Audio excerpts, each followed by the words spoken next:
السلام عليكم ورحمة الله وبركاته.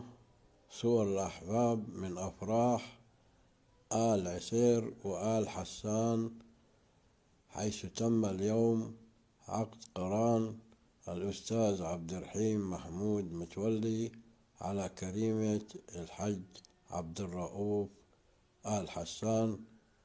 ألف ألف مبارك للعروسين، وربنا يبارك لهما ويجمع بينهما في خير. اللهم بارك لهما وبارك عليهما واجمع بينهما في خير، وعقبال أولادكم جميعا، وربنا يديم الأفراح في بلادنا جميعا، وألف ألف مبروك للعروسين. والسلام عليكم ورحمة الله وبركاته.